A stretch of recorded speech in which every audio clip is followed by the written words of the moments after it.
Most people who studied the battle are aware that there are some 51,000 casualties associated with Gettysburg. But, in reference to the number of civilian casualties, most people are aware of only one, and that's Mary Virginia Wade. And in point of fact, the civilian casualty figure for the Battle of Gettysburg is closer to 30. And let me explain some of the confusion of why that people don't understand this. Undoubtedly, the confusion stems from a misunderstanding of the word casualty. Time and again, well-meaning individuals have mistakenly used the word casualty in the place of the word fatality. Fatality refers to those who were killed or died as a result of their wounds, whereas casualty refers to those killed, wounded, captured, or missing as a result of the battle.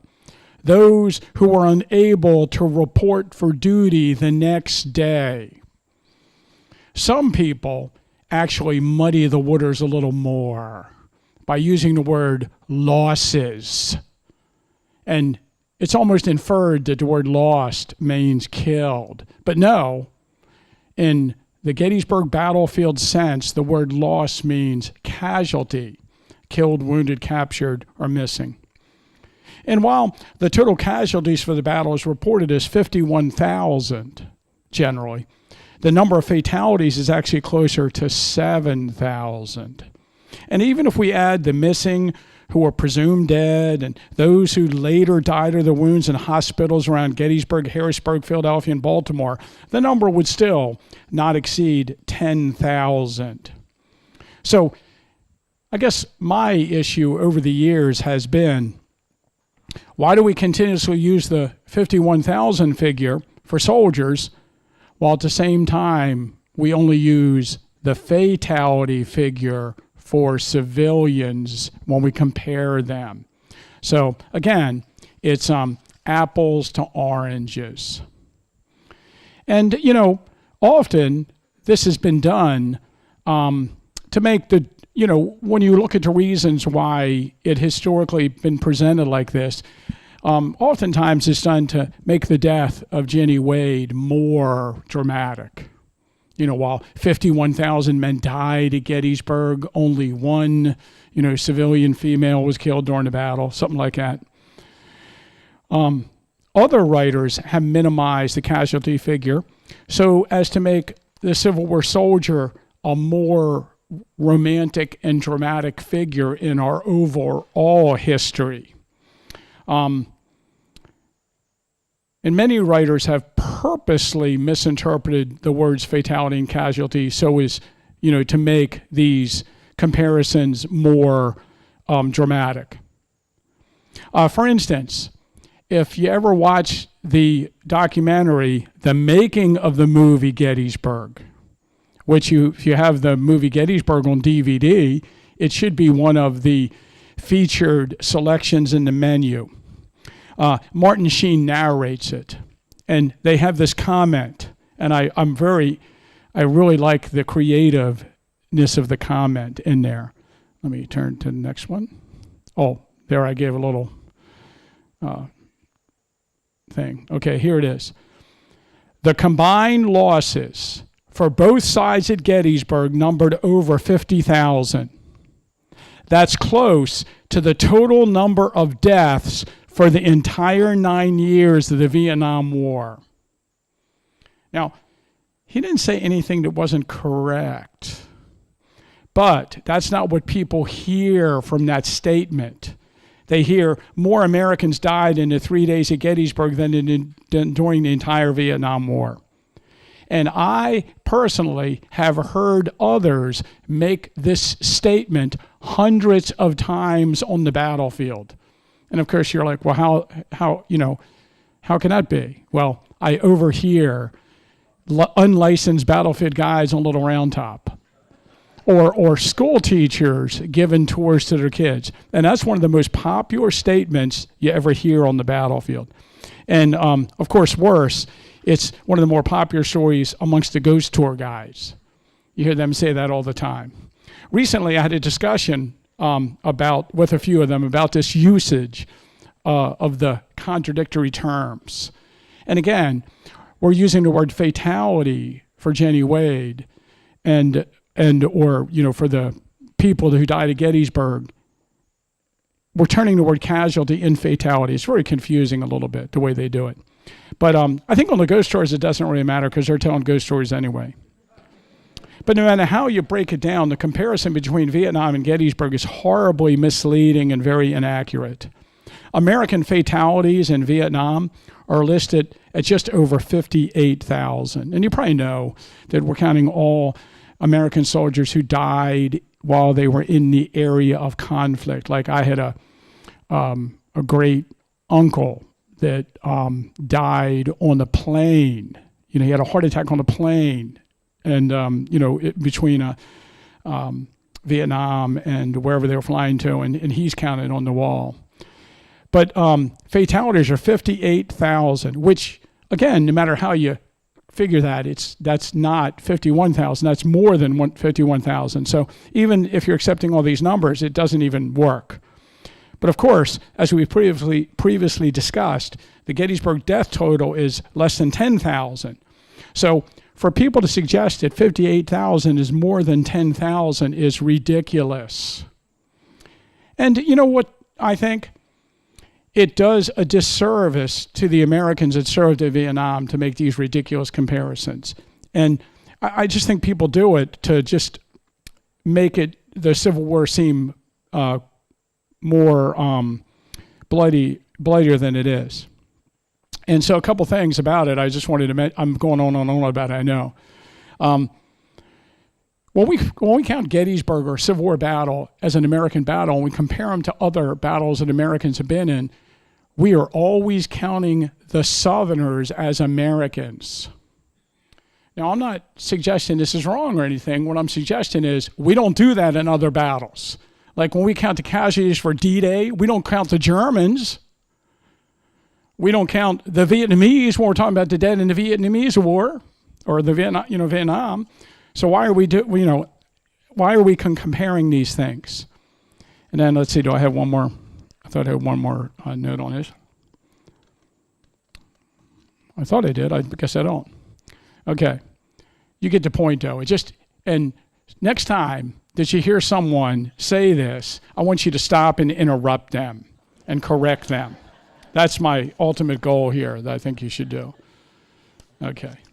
That didn't work for me the last couple times I did it. So let's talk about civilian casualties in the Battle of Gettysburg. And I preface this right away by saying that, some of the things I mentioned, you'll be like, well, you shouldn't be counting that, So you can come up with your own figure of casualties. You know what we did the last time we did this program, which was months and months ago? I handed out little sheets of paper and pencils, and I had people tally how many of these casualties they think. Because we don't have an exact figure, but you can come up with one if you want. So Mary Virginia Wade, Jennie Wade was 20 years old in 1863, and she was killed at 8:30 a.m. on the morning of July 3rd when a stray bullet passed through the door of a house on Cemetery Hill, and she was struck while she's working at her dough tray in preparation of making bread or biscuits for the soldiers. So originally, she was buried behind her house, her sister's house, and eventually she was moved to a cemetery downtown and then to Evergreen Cemetery. In fact, she is the only civilian to be killed during the fighting. So that is very interesting and dramatic in my mind. Now, there has been rumors of another civilian being killed during the battle. But if you investigate any of these, the documentation is lacking. But just to point out some, there's a book called The Catawba, that's in North Carolina, I don't know how to say it. The Catawba Soldier of the Civil War. And in it, there's an account by David Miller of Company E, 57th North Carolina, Isaac Avery's brigade. And he claimed, while charging the enemy through the streets of Gettysburg, he saw a lady lying in the street with the top of her head shot off, her baby lying nearby her crying, a heart-rending sight, even though I was charging the enemy at the time. No, I find it hard to believe that if someone else was killed, it wouldn't have been mentioned in any of our local documents. You know, no burial permit, no newspaper mention, no accounts of it. So the history of the 76 New York, a unit that fought in the first day, we have it on our shelf. The book was published in 1867, so kind of right, after the Civil War. And there's a passage in it. The people of Gettysburg, like the bulk of people of the free states, are heartily loyal. At many of the doors and windows, the ladies, lads, and girls stood through the long, hot day and passed out water and food to the Union troops. The men of the 76 will not soon forget, and I should fail in the performance of my duties did I not mention that nameless heroine who, with a cup in each hand, so busily dealt out water to the thirsty boys, the tears of sympathy streaming down her lovely cheeks as the wounded soldiers came hobbling by, until, pierced by a rebel ball, she fell dead at the side of her pail. We regret that we cannot hand down the name to posterity, even in these humble pages. The memory of her deeds and her heroic sacrifice shall remain green, though her name is unknown. And obviously, this is just a little bit of confusion with the death of Jennie Wade. Jennie Wade was staying on Cemetery Hill on July 1st. We have accounts where she's handing out water as the soldiers go by. Later, they must learn that she's killed, and they write this about her without knowing her name. But no. People have picked up on this, and they've said, hey, there's another woman killed at the battle that we don't know who she was, and it wasn't reported in any papers, and she's not buried in her cemetery, and there's no mention of it. Yeah.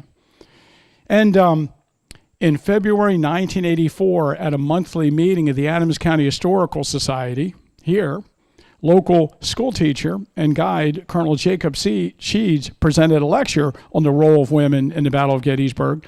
And during the program, he told the story of Jennie Wade, but it added the revelation that she was not the only woman killed during the battle. According to the Gettysburg Times account of our meeting, because I was not at this meeting, he produced proof that an unknown girl was killed on July 1st on Chambersburg Street as she gave water to the Union soldiers. Later that same month, he gave a lecture at the Holiday Inn for the Gettysburg Lions. And according to the Gettysburg Times, he told the group that one unknown civilian woman was killed on July 1st on Chambersburg Street while serving water to the retreating soldiers of the 76 New York. So he's obviously was using that as an example of another civilian killed in the battle. So let's talk about civilians who died as a result of the battle. Of course, we have Ephraim Whistler, a blacksmith who lived along the Chambersburg Pike and was injured on July 1st. We only have one source for this occurring. This is Ephraim Whistler's house from a 1900 photograph. And just for your reference, if you don't know, that's the first shot marker right there. So it's at the intersection of Chambersburg Pike and Knoxland Road. The source for the story of him dying as a result of the battle is a 1903 Gettysburg Times article. And it's written by County Superintendent of Schools and local historian Aaron Shealy of Cashtown.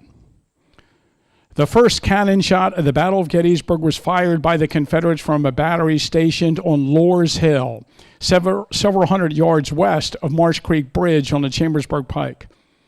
On the first hill east of that position is the brick house At present owned and occupied by Captain James Mickley. Residing there at the time of the battle, a blacksmith by the name of Ephraim Whistler. Noticing certain strange movements of action of small bodies of armed men in the vicinity of his house, but not dreaming that they were the advance guard of the Confederate Army, Mr. Whistler stepped from the gate opening in his yard to the pike to observe what was going on. At this instance, the first gun stationed on Lower's Hill, as already described, was discharged, the ball of which, a 12-pound solid shot, struck the pike immediately in front of him, plowing up solid roadbed and scattering the ground all over him. The shock to his nervous system was so great that he became completely prostrated. He took to his bed and died soon after and never rose from it. So I got to tell you, I've read a lot of Aaron Shilley stuff, and over the years, he's not proved himself to be the most reliable source of information on historical events. And again, this is the only source we have for this. But one thing is certain. Ephraim Whistler, a 31-year-old blacksmith, died on August 11th, 1863, at 31 years of age. He died 5 weeks after the battle. So perhaps the story is true. He was buried at Lower Marsh Creek Presbyterian Church Cemetery, a short distance from his home. And you can see his grave. I've been to his grave. But at present, we have no other details of his death. Of course, if Shilley's tale is true, it would make him the first of the 51,000 civilian casualties. Unless we count the dog. You guys know about the dog? According to Samuel Byrd of the 13th Alabama Volunteers, and this is part of the skirmish line that was thrown into position around Marsh Creek and started their advance to Gettysburg after the first cannon shot of the battle. When we got in the sight of Gettysburg, in forming line of battle, the two regiments, the two right companies of the 13th Alabama had to obstacle to the right to pass around a house occupied by a rather old lady and a large yellow dog. The dog did not like so much company and thought he would intercept our progress by biting a lot of us. And so put into his dog thoughts into effort when he was shot by several and, of course, laid him out. But then the old lady got stirred up. Some of the boys had knocked down her ash hopper so that with the death of her dog, gave her room to believe the rebels were terrible fellers, and she did not fail to tell us so. So we don't know the name of the lady or whose dog was killed, but there's a dog killed on July 1st over the years that has been talked about over the years. And I think that story, that's from an account that we got from the files of the Gettysburg National Military Park, but it's in several books because of that. So we have some other people who died during the Gettysburg campaign that you may not have heard of that I wanted to add in here. Isaac Strife was killed by some drunken soldiers of Jenkins' brigade on June 20th, 1863. He is buried at Antietam Church Cemetery just north of Waynesboro in Franklin County. And I've seen some of the accounts written about his death that were printed right after the battle and some that were printed later. There's no doubt about it. Basically, some of Jenkins' brigade, a couple soldiers went to his house and held him up and demanded money and took him outside and shot and killed him. And, the family, his family didn't see him do it, but they went outside and their father was killed, and it was, it made an impact on that family. And it's absolutely true. And you can visit his grave just north of Waynesboro there. It's really difficult to read it there, but June 20th, 1863. And I think he lived near an area that we refer to as New Guilford. Sometimes it's referred to as Duffield today. I think it's where Laws, Alabama Brigade camped a couple days later before the Gettysburg campaign. We have another guy that maybe you haven't heard of, and he died on June 23rd. Charles Edward Schneedinger. So basically, word came into Adams County that the Southern Army had invaded Pennsylvania, and each little town organized a militia unit. And according to the Gettysburg Star and Banner, a distressing accident occurred in Bendersville on the evening of the 23rd instant. A young man by the name of C.E. Schneidrecker, they're having trouble like I am with the name, was accidentally shot, resulting in his death the following day.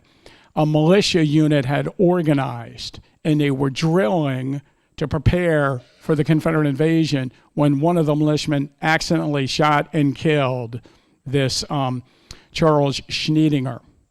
And he was from New York. He wasn't from here. After he died, they sent his body home to Croton Landing. It says Winchester County, New York. I think it's Westchester County. But where it's presumed he's buried today, but I have no other evidence of who this person is or where it comes from. But we have a couple sources for it, including the diary of William B. Wilson of Bendersville. There's a guy named Absalom Shetter of Chambersburg, and he died on July 4th, 1863. And this one is really kind of, one of those iffy things to read about. So, according to the Chambersburg Valley Spirit and Times, on July 8th, early Sunday morning last, Mr. Absalom Shetter, residing half a mile east of town, Chambersburg, committed suicide by hanging. The rebels had carried away all his stock and grains, and his mind became totally impaired. He was found hanging in the orchard whither he had wandered during the night. As soon as he was discovered, an inquest was summoned by Esquire Hammond, who returned a verdict of death by hanging. So, there's some suggestion in some of the articles that perhaps the Southerners hung him on his way. But the idea was that he became so distraught because his, according to the article, consternation over the losses he sustained at the hand of the rebels. And he hung himself. So he's buried. That's not the right. I don't have a picture of his grave. This is a different one. He's buried at Stauffer Town Cemetery in Chambersburg. And I think his grave mentions, if he was killed on Sunday morning, that would be the 5th. But, if it's Saturday night, that would be the 4th.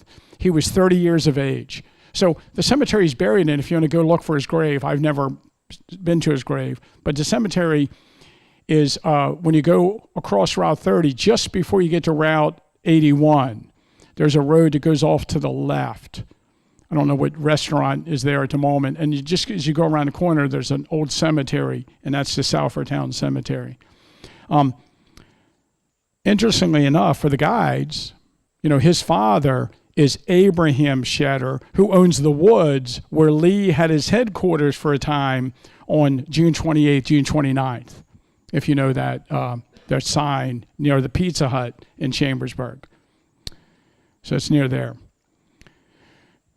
Oh, I missed one. So this is the grave, and I had a hard time getting a picture of the grave. I should have chalked it in, right? His name is Samuel Waring of York, Pennsylvania. And he died on July 10th, 1863. And according to the article, he was killed while engaged in hauling guns off of the battlefield. He was instantly killed by an accidental discharge of a gun while he was in the act of unloading them. So he's cleaning up the battlefield. He's 39 years old, and he was the former chief of police of York, Pennsylvania. And he was one of those hired to be involved in the cleaning up of the battlefield and taking the muskets off the field. His body was taken back to York, and he's buried in Prospect Hill Cemetery. But he was killed on the Gettysburg battlefield on July 10th. There's no doubt about it. Now, again, I don't know if you are keeping track, if you want to count him as a civilian casualty of the battle. But the Confederate loaded that weapon, I'm sure, on July 3rd, right? Unless it was a Union gun.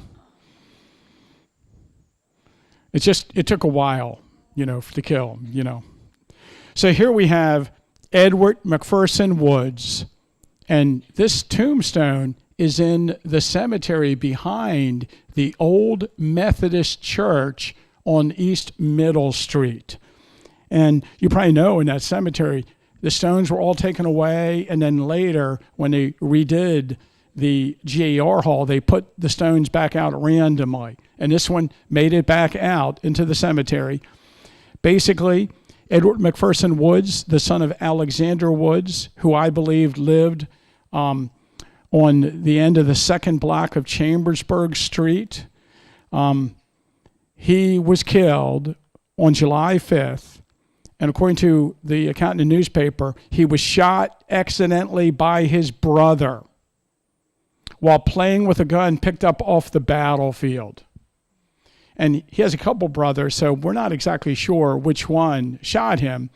But Edward McPherson Woods was 3 years and 7 months of age when he was killed on July 5th.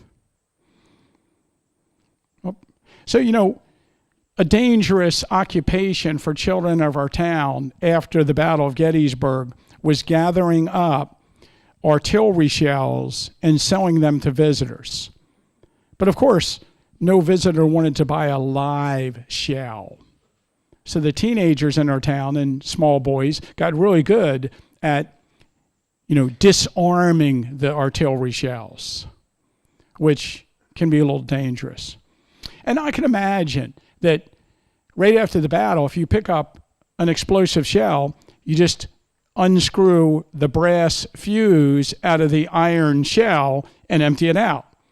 But one can only imagine as weeks and then months went by that the brass screw became a little rusted or corroded in the iron shell and didn't come out as well. And that's when we had problems.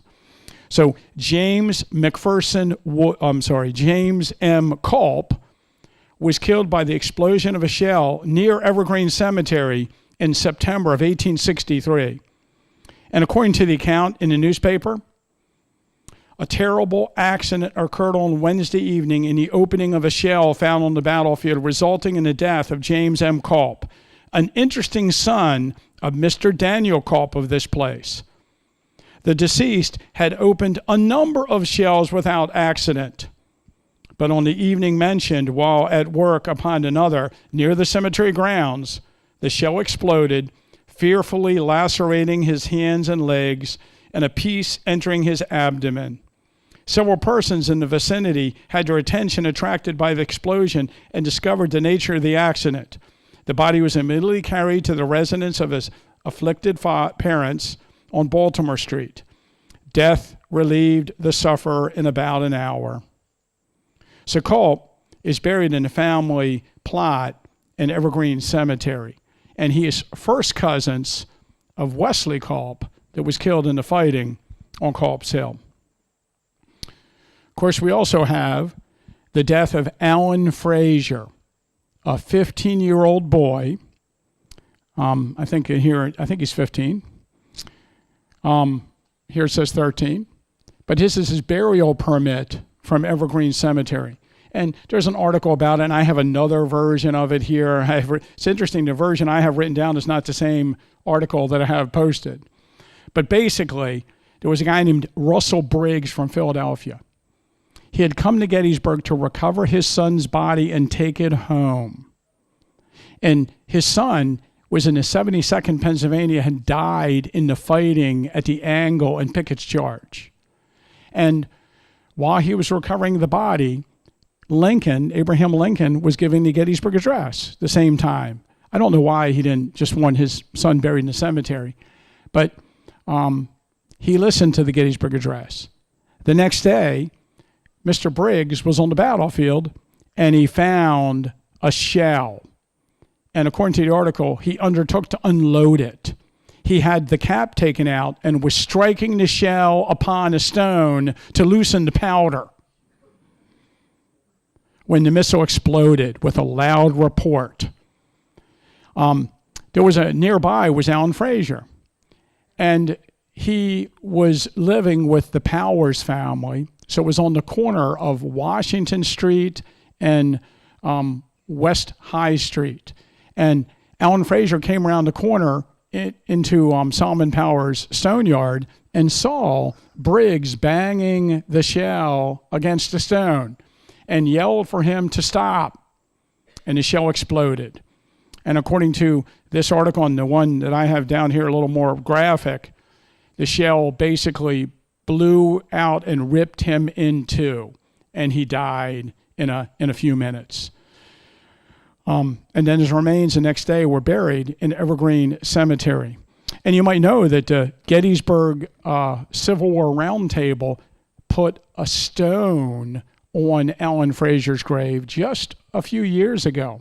And one of our guides, Fred Hawthorne, did just an amazing amount of research on Alan Fraser to tell his story. We also have an account by an eyewitness, Albertus McCreary. I was passing along High Street and had reached Powers Stone Yard when I heard a terrible explosion behind me. I turned back to see what had happened. There I saw a young schoolmate lying on his back with his bowels blown away. He looked up at me for a second, then closed his eyes forever. Never was a man almost torn to pieces, his hands hanging in shreds. He was promptly cared for, and although badly wounded, losing both his hands and one leg, he lived. He was trying to empty a shell that he found on the field. A lady in the house opposite had seen the boy come out of the stone yard and say to the man that was hitting the shell on a stone that was a very dangerous thing to do. Just as he spoke, down came the shell and it exploded. Now, a lot of times I've researched the Briggs guy, and he survived. He lost sight in both of his eyes. He had his hands blown off. One of his legs was torn off, but he lived another 20 years and today is buried in Mount Moriah Cemetery in Philadelphia. Just an incredible story. And there were other children in our town that were affected by the debris of battle left around. There was a little colored girl. That's all we know her by. And according to the Gettysburg Star and Banner, she was killed on March 1st, 1864. A distressing accident occurred on this place on Monday last. Several boys, aged about 15 years, were amusing themselves with a piece of old gun from the battlefield, shooting mark, we believe, when the contents of one of the discharges entered the head of a little girl who was near the spot, inflicting a mortal wound in the head. She was about 7 years of age. So there is no mention of the death of the girl or her name in any of the church records or in the newspaper that I can find. There is mention in article that the boys were arrested, but I haven't been able to find their court case in any of our court records, and we do not know the name of the little girl or the kids that were involved in it. But you can imagine how just sad these things are for the community and the people that were involved. And then we have 6-year-old Frederick Eshelman. He was killed on January 17th, 1865. This is his stone in the Fairfield Union Cemetery. Hiram Eshelman lived with his family at the western edge of Fairfield.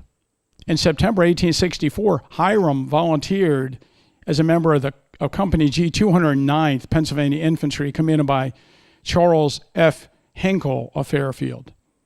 The 209th was involved in heavy fighting at Petersburg, Virginia on April 2nd.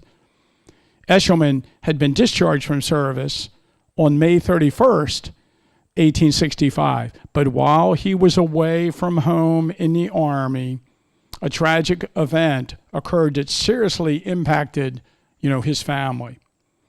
So they're related in the paper, the events of January 17th, 1865, in the Gettysburg Star and Banner. And it's interesting reading the Star and Banner in the years after the Battle of Gettysburg, or in the months, and how frustrated they are. We're called upon to record another sad and fatal accident from the careless use of firearms. On Tuesday last week, 2 little boys, children of Hiram Eshelman of Fairfield, were playing with the barrel of a gun, which had been picked up after the Army had left that place. The children, it seems, were in a room, and while the elder of the two placed the breech of the barrel in the stove, he called on his little brother to put his ear to the other end to hear something. When the gun discharged, the contents passing through the head of the boy and causing almost instant death. The lad was about 7 years old. I think from the dates, I think he's six or something like that. And what adds to the sadness of the affair is the fact that the father was absent in the Army. We do not know when we have been called upon to record an accident so distressing. It is another sad warning against the handling of shells and castaway guns, which are daily picked up on the battlefield. Okay, so we have those deaths. We also have, I don't know what I put as my next slide, okay, death by disease. Now, obviously, this is more, not official, but people died in our community after the battle because of the horrible conditions, the lack of food, the contaminated water system. And Bobby Hoosh, who's in our research room at the moment, he actually did a presentation just on this subject about 20 years ago at the Adams County Historical Society. And although it's hard to come up with documented specific examples of people who died of disease directly related to the battle, what he did was analyze the death notices in the newspaper and the burial permits from Evergreen Cemetery prior to the battle. And then he analyzed the death certificates and burial permits after the battle. And he found a dramatic increase in deaths in our town, mostly amongst young people and older people. And the one thing he really noticed is waterborne diseases such as diphtheria and typhoid fever were on the rise after the Battle of Gettysburg. So I don't think there's any denying it. It's just that we have trouble finding exact mentions of people dying of disease because of the battle. But we do have a few. George Weissmantel was a member of the 165th Pennsylvania Infantry. He was wounded at Suffolk, Virginia on April 24th, 1863, leaving a wife and 2 children to mourn his death here in Gettysburg. His family lived a short distance from here. If you go out Howard Avenue, around Barlow's Knoll, and down to the bottom of the hill, across the street, there's, I think it's Excalibur Towing. Is that the name of it now? But there's a little garage there, and he had a house, it said right there. His wife, Catherine Weissmantel, died on October 29th, 1863. Both of her children were sent to live with a relative in Iowa. And one day I was fortunate enough to be in the research room at our other location, and a couple ladies came in and said that their great-grandmother was born here, the children, one of the children of the Weissmantels, and they had an account that she gave about the battle. And she says in her account, the impure water they were forced to drink and the insanitary conditions around them caused a typhoid epidemic.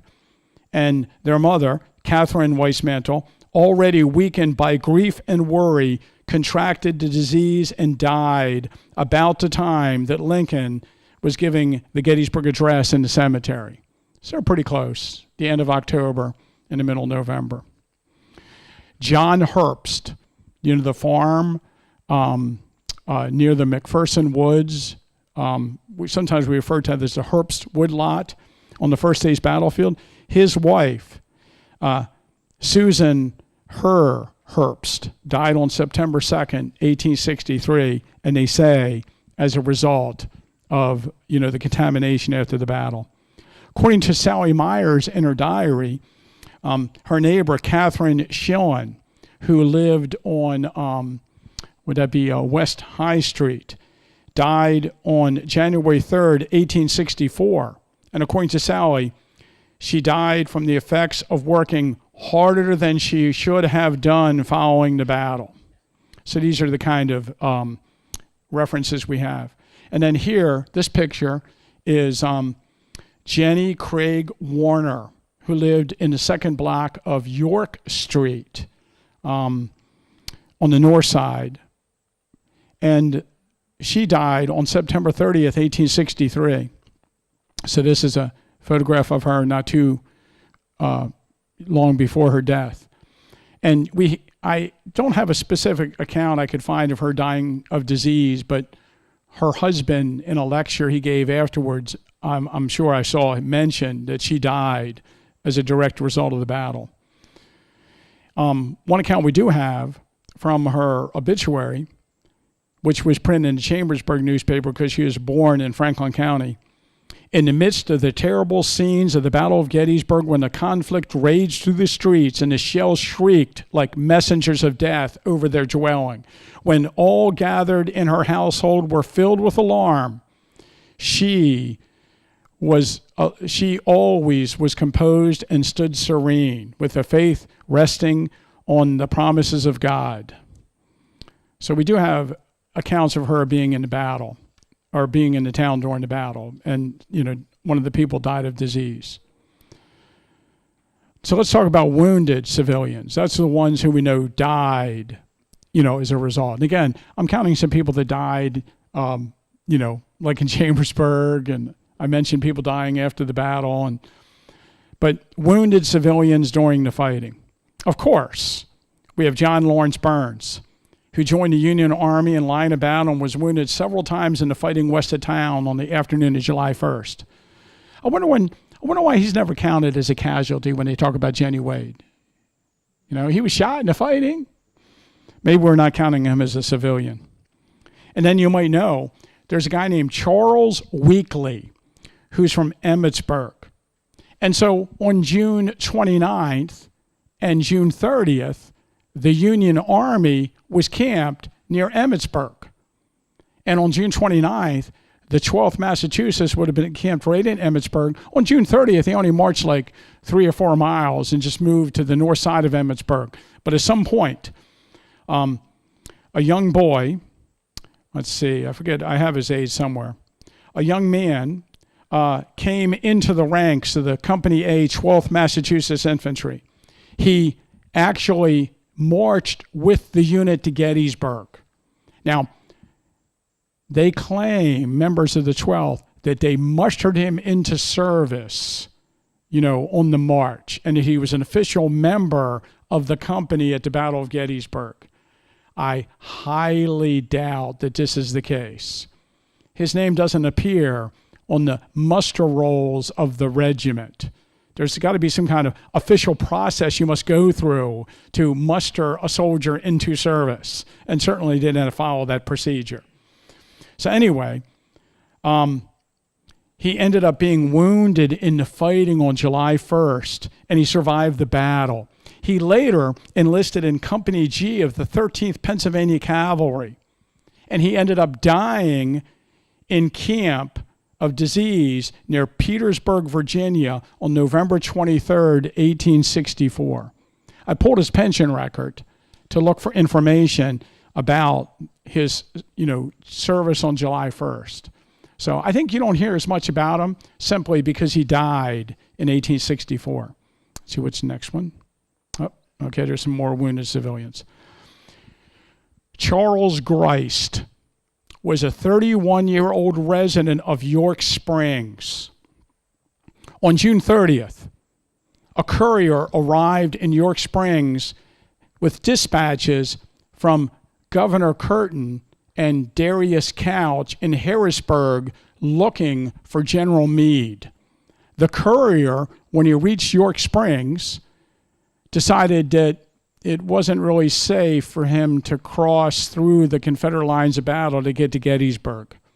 So upon learning of the courier and that the messages needed to be carried forward, Charles Grist, a civilian, volunteered to take the messages further. He found his way around or through the Confederate forces and arrived near Gettysburg on the afternoon of June 30th.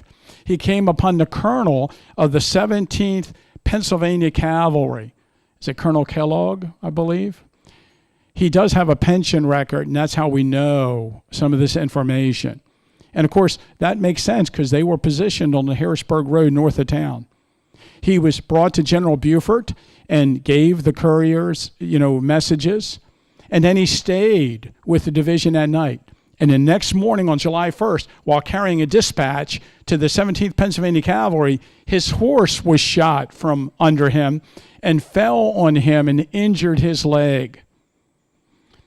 After the Confederate capture of, the area north of town on July 1st, he rode his bloodied horse to New Chester and eventually returned to his home in York Springs.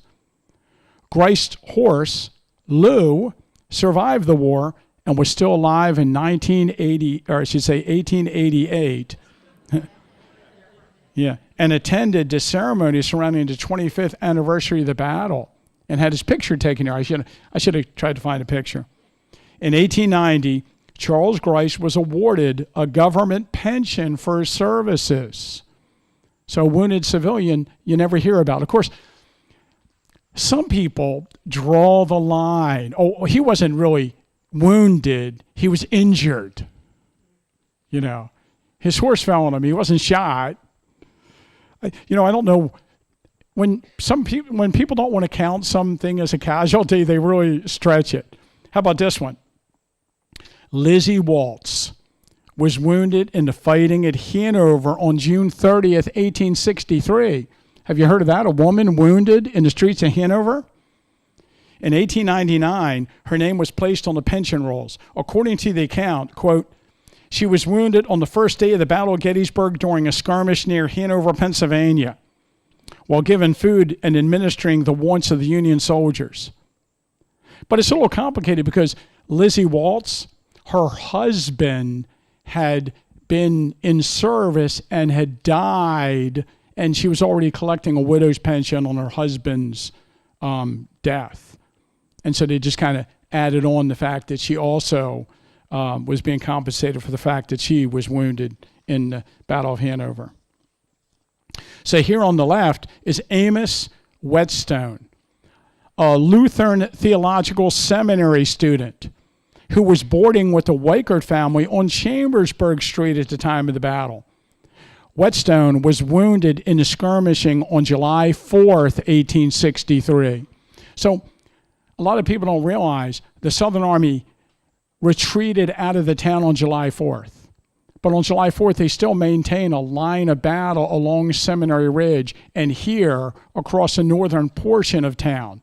And on July 4th, there was a sharpshooter action here with Confederate soldiers and Northern soldiers in the buildings at the edge of the town, much like there was at the other side of town on July 2nd and 3rd. And according to Mary McAllister, who lived on Chambersburg Street, I went over to Mrs. Weichert's, and on her porch there was a man. He said, "Take care, you will be shot." "Oh, I believe I am shot." He looked down, and a bullet had just gone through the fleshy part of his leg. So he was wounded in the fighting. On Baltimore Street, there was a woman named Georgiana Stauffer, and she rented, so I don't know what house she lived in. She rented with her 2 children. An eyewitness said he saw Mrs. Stauffer sink to the ground after being shot in the hip during the second day of the battle, as she was about to carry water to the men of his company. The incident is said to have occurred near the home of Henry Garlack in the area of heavy skirmishing on July 2nd, 1863. Her husband, Jacob, was a member of Company K, 1st Pennsylvania Reserves, and was present for duty at Gettysburg. Isn't that fascinating? That he must have visited his wife and family immediately following the battle is illustrated by the fact that Georgia gave birth to a child on April 5th, 1864. Does everybody know the story how Company K from Gettysburg on July 4th is on Little Round Top? And Lieutenant Minnig, who's in charge, says, okay, I'm going to turn my back. Everybody be back here tomorrow morning. And like the whole unit, just went home, I guess on the evening of July 3rd, morning of July 4th, and came back. And so I can only imagine the scene. Oh, yeah, I know you got wounded in the hip, but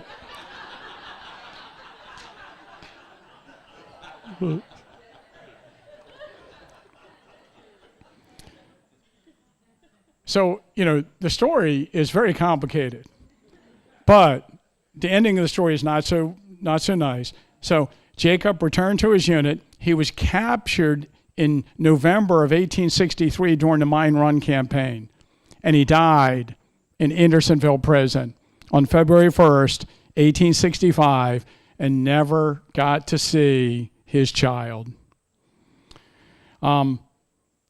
22 men from Adams County were held in Andersonville prison during the war. 8 Adams Countyans died there, 2 of them residents of Baltimore Street in Gettysburg.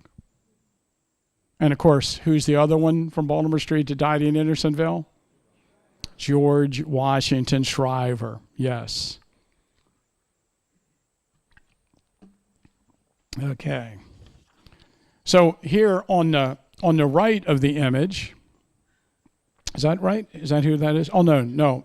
I don't have a picture of this. I do actually have a picture of this guy, but I don't have it in the slideshow.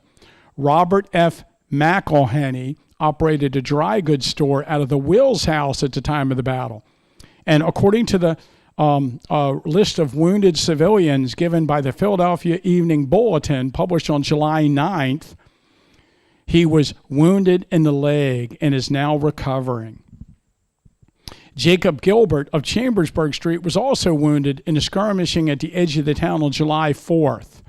According to his wife's account, he had gone up to Middle Street and while in front of Harvey Waddell's home was struck on the left arm by a Confederate bullet, making a flesh wound in the upper arm.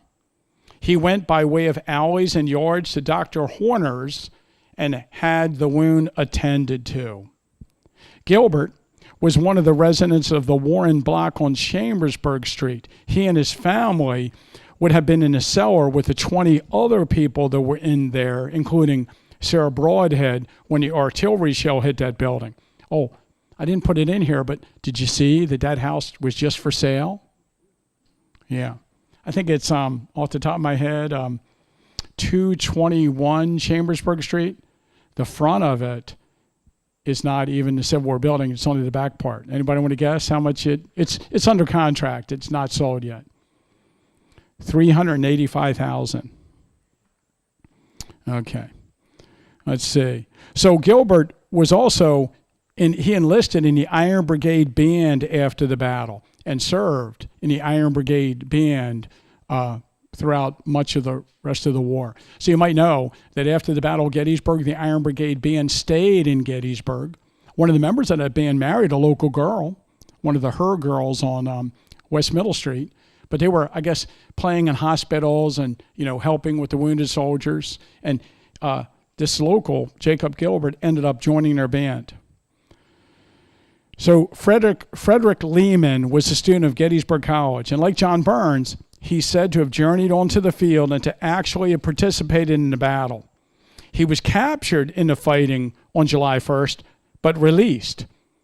On July 4th, he emerged from a house on Chambersburg Street and was shot in the leg. So this is T. Duncan Carson on the right. And he was the cashier of the Bank of Gettysburg and a resident of York Street at the time of the battle. Following the battle, he was reported as being slightly wounded in the arm by the Adams Sentinel. So, John Michael Minnig. And we just mentioned that his brother, Lieutenant Henry Minnig, who was the commander of Company K, 1st Pennsylvania Reserves on Little Round Top, had gone home and visited his family in the early morning of July 4th. But according to this account given by the family, I have down here, family legend. Do you know what my source for him being wounded is? The Gettysburg Times of 1969. I cannot find an earlier reference.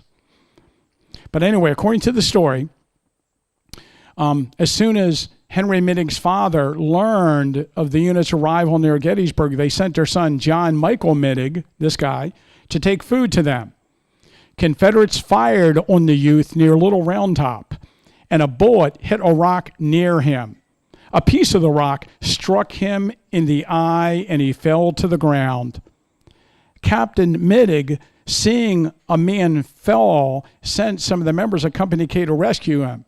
When he brought the youth of Company K, he found it was his own brother. John Minnig was blinded in the eye, by that piece of rock, and he lost sight in his right eye. So I knew that I had seen pictures of this guy before, and I was like, well, are the pictures going to show that he's wounded in the eye, And every time I found a photograph of him, his head is turned. Isn't that fascinating? But again, if anybody else can find me an earlier source, I'd love it. I mean, it's amazing that, I guess some of these stories, these local stories especially, it's not like they were reprinted widely in the paper at the time. But I tend to believe this one. So Solomon Powers, one of the most handsome men to ever, come out of our town. You're lucky I don't have the picture of 6 daughters in here. So I didn't know anything about him being wounded. And then I found this account out of the Sunbury Gazette, Sunbury, Pennsylvania, on July 28th, 1866. So this is only 3 years after the battle. The citizens of Gettysburg never tire of speaking to strangers about the great fight and tell many incidents of an interesting nature. We met an old gentleman who had immigrated to Gettysburg from New Hampshire 24 years ago. Okay, there's only one guy from New Hampshire to town, and an immigration date is right, so that's got to be him. He had been on the ground on the evening of the first day's fight, assisting the wounded, and in doing so was hit twice himself. So there I got an account of Solomon Welty. There's a guy named Michael Crilly, and I think if I remember correctly, he had been in Company K, 1st Pennsylvania Reserves, or the 87th Pennsylvania, one of those local companies, and had been discharged from service. On September 7th, the paper printed a warning. On Wednesday last, while Mr. Michael Creeley of this place was engaged in an effort to unload a shell, it exploded and seriously injured his hand, requiring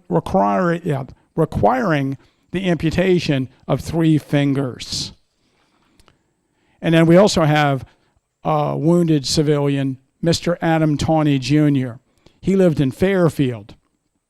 And it said, let's see, this is from 1864. A few days ago, while attempting to open a shell found in one of his fields, Mr. Adam Tawney Jr., the shell exploded while working on it, and some of the fragments struck him in the feet, crippling him for life. This is another warning which we think it's time that our people should not begin to regard. They're tired of people ignoring their warnings, I think. So now let's talk about captured civilians. Again, casualty figures are killed, wounded, captured, or missing. And I know it's tough. A lot of people don't want to count the captured soldiers as being casualties.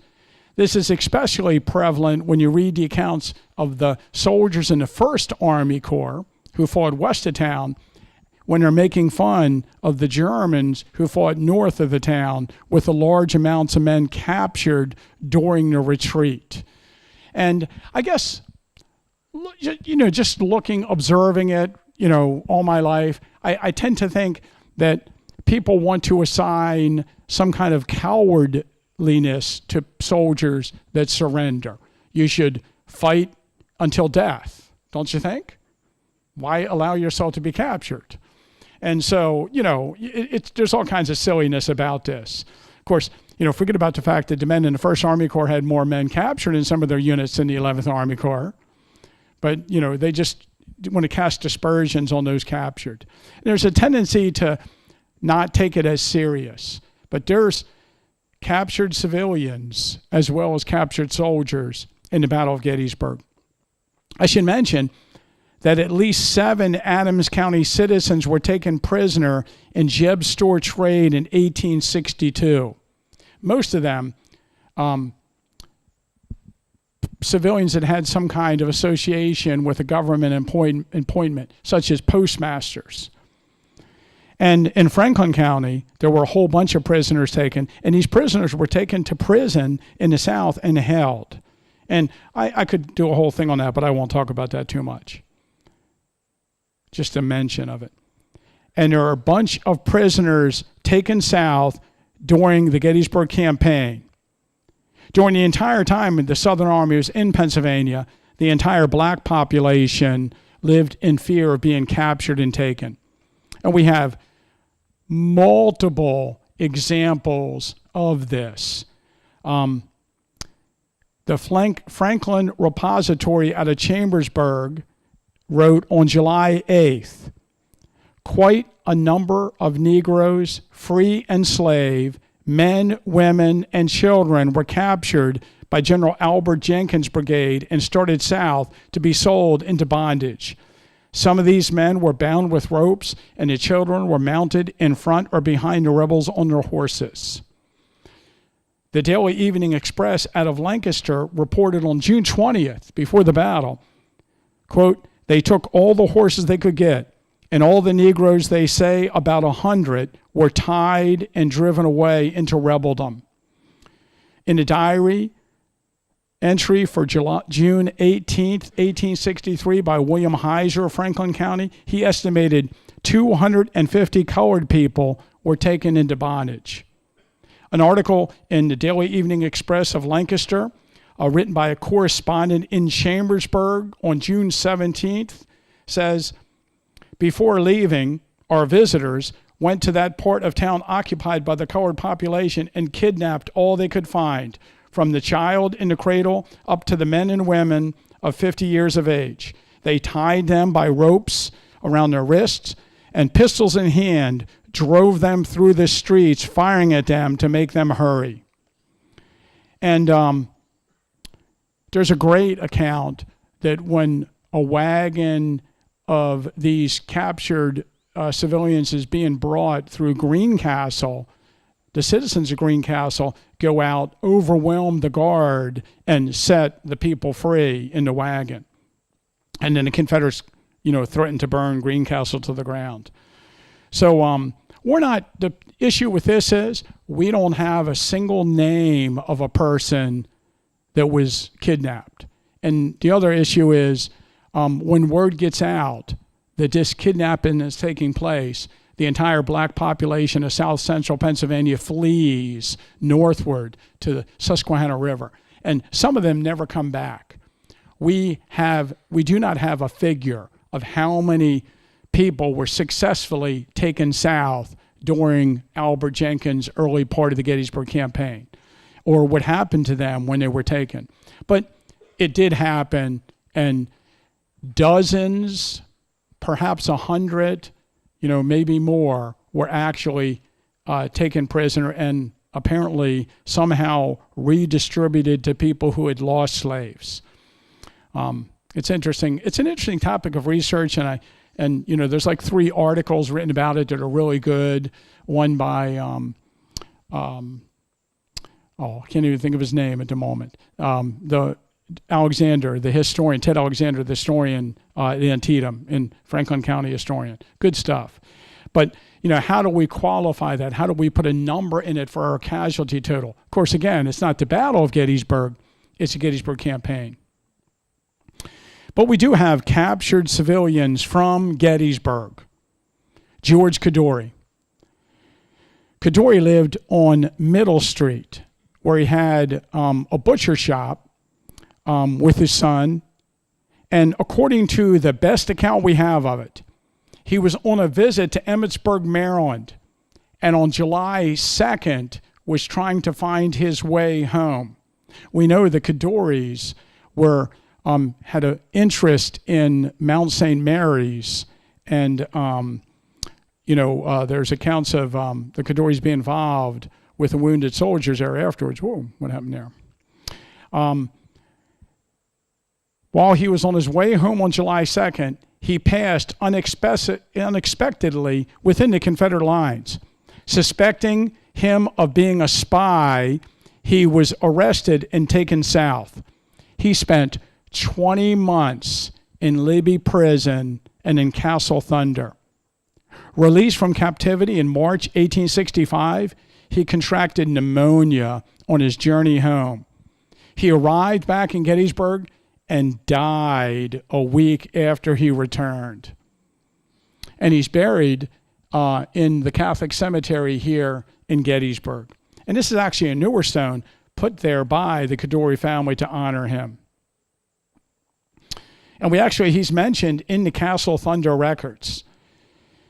Hey, he had been on a visit to Emmitsburg, 10 miles from Gettysburg, was on his way home, suspecting no danger, and was arrested by Confederate soldiers. Emanuel Trossel was taken prisoner on July 2nd near his home on the Emmitsburg Road, where he wandered into the Confederate picket line. He expected to be paroled immediately, but firing opened up and the parole could not be made. He was taken to Staunton, Virginia, walking the entire distance of 175 miles, was on the road 6 days, and for 3 days had not a mouthful to eat. He was detained in Richmond Prison, Libby Prison, Castle Thunder, Hell's Delight, and then Salisbury, North Carolina. In all, 22 months. He had been reported killed, but his wife always held hopes of seeing him again. He was taken near his home. The Confederate picket line had been advanced, and the prisoner did not know it. He crossed the lines and was taken prisoner. And he lived down the Emmitsburg Road near the bowling alley, where the bowling alley is presently located. Okay. He afterwards served in Company G, 184th Pennsylvania Infantry. Alexander Harper was a postmaster of Greenmount, a village down along the Emmitsburg Road. And Alexander Harper was taken prisoner about a half a mile from his home as he wandered into the Confederate picket line. Again, most of these people I'm talking about were taken by Confederate soldiers along the Emmitsburg Road south of town. Somebody was just assuming everybody was a spy, and they were taken with them. William Harper fled his house during the fighting and was progressing and returning home after it was over and was arrested by Confederate pickets on the Emmitsburg Road. George Arndt of Cumberland Township crossed into the Confederate picket line and was taken prisoner under suspicion of being a spy. He was taken south and held in various prisons until 1865. George Patterson, I find this very interesting, and his nephew, Samuel Pitzer, were both taken on July 2nd near Pitzer's schoolhouse in Cumberland Township. So we're talking about near, modern Millerstown Road, Pumping Station Road, and Black Horse Tavern Road right there, right?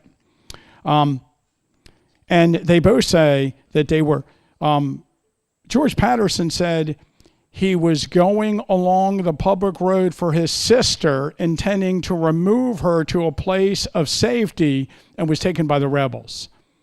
And Samuel Pitzer, who was only 15 years old, his nephew, says that he was not far from his home in Cumberland Township, and he was taken south and held in various prisons, including Libby Prison, Castle Thunder, and Salisbury Prison, and he wasn't released until 1865. He returned home on March 15th, 1865, his full term in prison being 20 months and 13 days. And again, these people were not doing anything. They just happened to be taken by Southerners during the battle. He said, sometimes we did not get anything to eat for 2 or 3 days, and the boys would eat anything they could lay hold of. They ate rats, cats, and dogs. Now, I just found a new account about George Patterson and his uncle, and it makes a lot more sense now. According to Sarah Epley, a family by the name of Pitzer hid their silver under boards in the attic and went to the home of George Patterson 6 miles away. Worried about the safety of the articles, the women persuaded their brother, Samuel Pitzer, and George Patterson to go and see about it. It's probably Samuel Pitzer's son. Samuel Pitzer, so your brother's son. Unknowingly, they got between the rebel lines and were taken prisoner and taken south. Mr. Patterson did not return home until 2 years after the battle. During his absence, his wife died from grief over the uncertainty of his fate. I just found this in a Knoxville newspaper. It's kind of neat. And so I checked into it. I was immediately curious. That's an aspect of the story I had not looked into before. And sure enough, George Patterson was married to Julian Pitzer, and she died on August 31st, 1863. So a month and a half after her husband was taken prisoner, or almost 2 months. So we know from the account of Samuel Pitzer that George Patterson comes home in March of 1865, right? To learn his wife had died while he was a prisoner. On August 24th, 1865, George remarried Catherine Elizabeth Pitzer, his widow, his dead wife's sister. So that worked out pretty well. Now, the other thing I'm not telling you that you might know is that the Pitzer family, their father had died, Emanuel Pitzer, on like June 18th, 1863. He did not believe in banks, and he kept in cash in his money for coins. And so he has like gold and silver coins in a large bag, and the Confederates are coming, and the family didn't know what to do with it. So they put the money under a stone in the bake oven. And then they fled to George Patterson's house. And obviously what's happening here is George Patterson and his nephew are being sent back to the house to get the money. And we know about the money because the Pitzer family mentions it in their claims file when they're trying to get damages from the government. And also, we have Emanuel Pitzer's estate papers. And also, There's an article in our local newspaper in the 1880s where there's a member of Wright's Brigade from Georgia.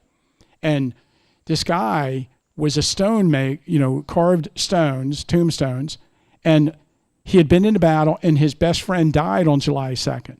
So he wanted to go to find him a stone and carve his name on it. So he went down to the bake oven, saw these nice flat stones, lifted one up that was loose, and there was a bag of gold and silver coins under it. So he forgot about all that, grabbed the money, went AWOL.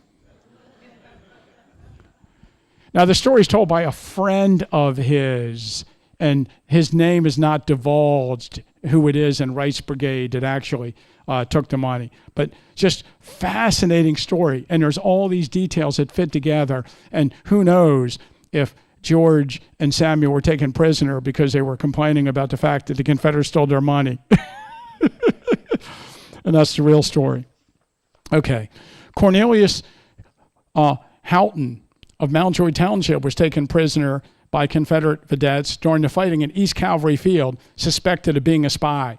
But as the civilians are being taken prisoner and marched away, Cornelius flipped the secret Masonic sign to one of the other people, and they released him. I don't know if I like that. Because, of course, my really good friend Wayne Modge, he's a Mason. Several times that happens in the Civil War. Like, did it happen with Custer when they captured some prisoners? Or I guess some of Custer's men were captured by the Confederates and they were going to hang them. But one guy flipped the secret sign or whatever you do, and they let him out of line, and he hung somebody else. I don't know, like the favoritism. But this story is told in an article by J. Howard Wirt. James Crawford Gwynn was taken prisoner under suspicion of being a spy. And again, he inadvertently crossed the Confederate line on the Emmitsburg Road. His wife wrote a letter to Edward McPherson in October of 1863. And Edward McPherson, of course, is a congressman from this area. And she's hoping that, can't you do something about the civilians that were just taken by the Southern Army? Shouldn't they be released? Shouldn't we complain about it? And, they're just not released till near the end of the war.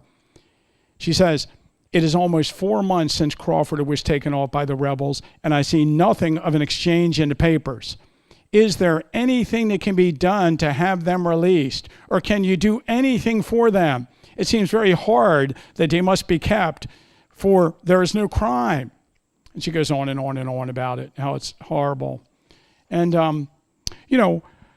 again, I just wanted to highlight the fact that they're captured civilians. So again, depending on who you want to count in this total of civilian casualties and who you don't, I'm going to say there's about 30 of them. And you really can be more if you count the campaign and if you count people who were, affected by the disease and pestilence in the area afterwards. But, Jennie Wade remains. I think I have Jennie Wade coming up.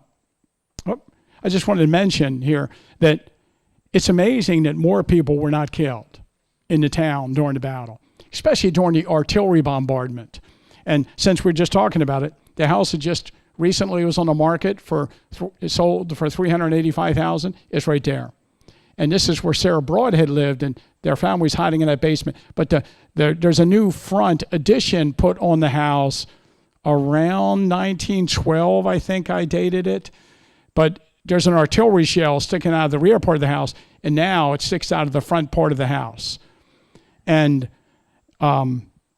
Sarah Broadhead, about 20 people were in that cellar during the battle when an artillery shell hit the building and then just didn't explode. And, in Antietam, an artillery shell hit a cellar in which there were 20 or 30 people and exploded inside the cellar against the wall, and no one was injured by it, apparently. So, by my count, I thought this would be kind of interesting. How many civilians are killed during the war? And I guess it depends on how you count, right? I mean, one can only imagine the problems in Vicksburg, Mississippi, after, it's surrounded by Grant's army, or when, Atlanta is burned, or, the North destroys some of these cities in the South. And we don't have good totals on any of that. But killed in battle, like Jennie Wade on July 3rd, I can't come, there's only like 20 times or something like that, is even close to something like that. You might know, I didn't put the photograph in here, but Judith Henry comes to mind on Henry Howe's Hill at the First Battle of Bull Run, where an artillery shell kills her in her bedroom during the height of the fighting. Supposedly there's a woman killed at Antietam, and it's pretty well documented, except none of the sources give her name, and I haven't seen any good research as to who it might be. But there's a short list. I mean, there's some things we might call massacres, like the Lawrence Massacre in Kansas. There was a lot of people killed there. But, outright killed in battle accidentally, like Jennie Wade, it's just really, really rare. So, and again, she is the only civilian at Gettysburg to be killed during the fighting.